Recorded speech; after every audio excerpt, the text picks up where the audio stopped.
Hola y bienvenidos a Tu Cúa. Para empezar el año, este episodio lo dedicaré a hablar de cómo la composición corporal influye sobre la eficacia y los eventos adversos asociados al uso de glucocorticoides. Con más de 65 años de experiencia usando glucocorticoides, el número de pacientes tratados nunca ha sido mayor, y el rango de aplicaciones clínicas es más extenso que para muchos otros tratamientos.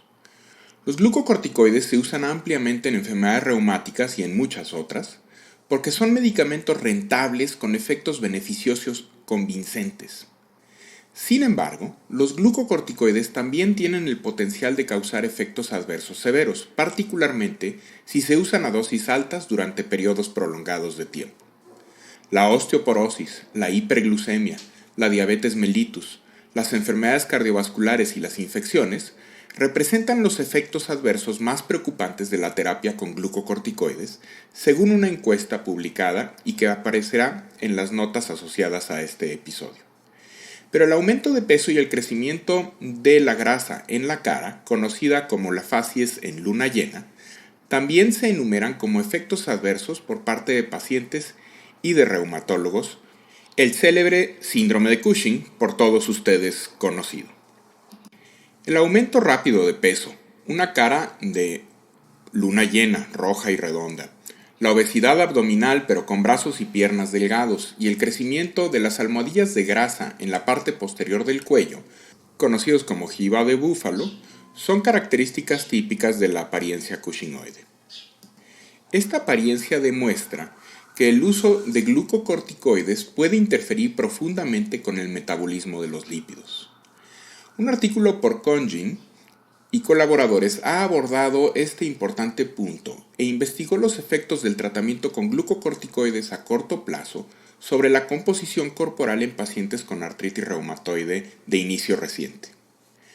La artritis reumatoide, como todos ustedes saben, es una enfermedad crónica y discapacitante caracterizada por sinovitis persistente, destrucción articular y ósea e inflamación crónica sistémica que afecta aproximadamente al 1% de adultos de países desarrollados. Los síntomas principales, como el dolor en las articulaciones y la rigidez, suelen ser más pronunciados por la mañana, generando rigidez articular. Este fenómeno se ha atribuido al menos en parte a patrones circadianos subyacentes en las citocinas y en las hormonas, entre las cuales se encuentran incluidos los glucocorticoides endógenos. De hecho, los niveles sanguíneos de citocinas proinflamatorias como la interleucina 6 y el factor de necrosis tumoral alfa muestran marcados incrementos nocturnos en pacientes con artritis reumatoide, pero no en controles sanos, y ambos niveles elevados de citocinas y secreción inadecuada de cortisol en pacientes con enfermedad activa se han correlacionado con la severidad de la rigidez articular matutina. Los cambios en la composición corporal son consecuencias menos conocidas de estos fenómenos. La composición corporal es una medida para describir la proporción de masa grasa y masa sin grasa, también denominada masa magra, en el cuerpo. Una composición corporal saludable se caracteriza por una menor proporción de grasa corporal y una mayor proporción de masa magra.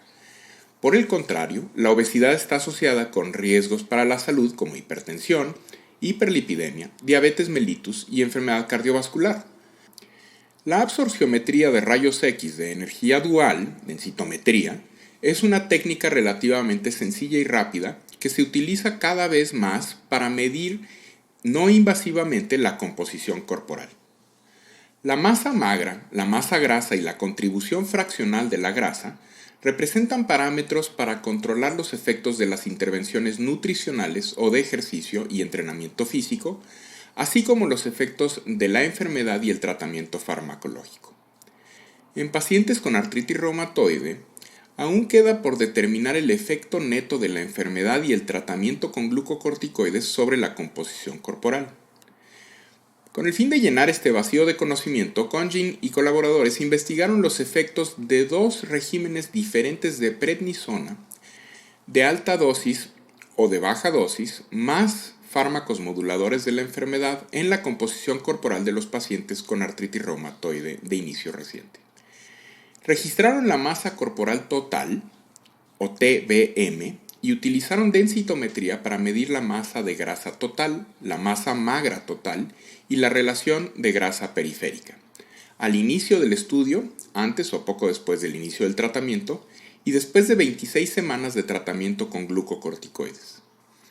El primer resultado clave de este estudio fue que la masa total, la masa grasa total en pacientes sin glucocorticoides y sin fármacos moduladores de la enfermedad con artritis reumatoide de inicio reciente incrementó 1.6 kilos por encima del valor basal después de 26 semanas, un hallazgo estadísticamente significativo. Además, el índice de masa corporal de los pacientes tratados con glucocorticoides aumentó de 25.6 a 26.2 y la prevalencia de sobrepeso y obesidad a las 26 semanas incrementó con respecto al valor basal.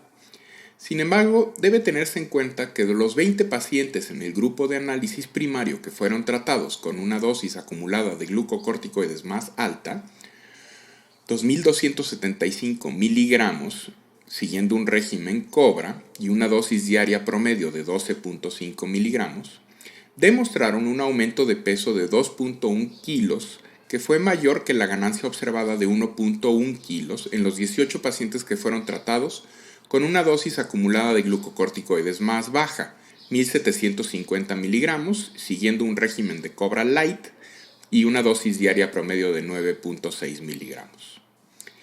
Ni la grasa corporal total ni el índice de masa corporal distinguen entre la masa grasa y la masa magra, pero los pacientes con artritis reumatoide a menudo tienen una composición corporal anormal. Esta anormalidad se debe al aumento de los niveles de citocinas que causan hipermetabolismo, seguido de un aumento en la demanda de energía y la pérdida de masa magra.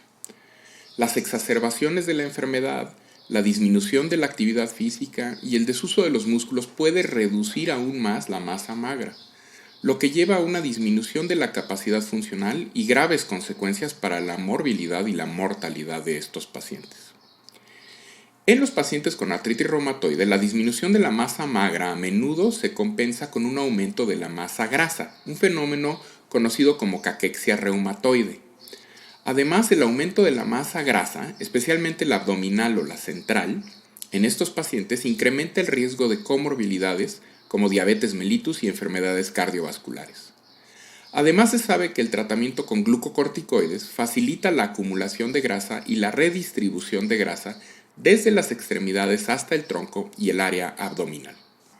Basados en este conocimiento, Congin y colaboradores se centraron en los efectos específicos del tratamiento con glucocorticoides en la masa grasa y en particular sobre la proporción de grasa periférica y la distribución proporcional de grasa corporal total y masa magra. En este sentido, el segundo resultado clave de sus estudios es que los pacientes tratados con glucocorticoides mantuvieron su relación de grasa periférica y la distribución proporcional de grasa corporal total y masa magra. En otras palabras, no hay redistribución de grasa desde los tejidos periféricos a los tejidos centrales en el periodo de tiempo analizado. El estudio además no demostró un efecto dependiente de la dosis de medicamentos del esquema COBRA versus el tratamiento con el esquema conocido como COBRA Light en la composición corporal. Recordemos que COBRA Light usa una dosis menor de glucocorticoides. A primera vista, los dos últimos puntos observados son inesperados y algo sorprendentes, ya que los efectos adversos conocidos del tratamiento con glucocorticoides incluyen alteraciones en el metabolismo energético, inducción de desgaste muscular, acumulación de grasa y redistribución de la grasa de los tejidos periféricos a los centrales. Cabe señalar que el estudio de Congin y colaboradores incluyó un número relativamente pequeño de pacientes y tuvo un periodo de seguimiento relativamente corto, 26 semanas, careciendo también de un grupo control. Otra limitación es que la diferencia en las dosis acumuladas de glucocorticoides entre los dos grupos, solamente 525 miligramos después de 26 semanas, podría no ser lo suficientemente grande como para causar un efecto dependiente de la dosis. Además, los investigadores no registraron datos en el periodo antes del inicio de la enfermedad y por lo tanto no se puede concluir si los cambios observados en la grasa corporal total y el índice de masa corporal representan un aumento real o si son atribuibles a la recuperación de la masa corporal que se perdió previamente debido a la acción de la artritis reumatoide y luego se recuperó debido al tratamiento exitoso. A pesar de estas limitaciones, los datos presentados son importantes y tranquilizadores porque parece que no ocurren cambios importantes en la composición corporal relativa usando dos estrategias de tratamiento con glucocorticoides.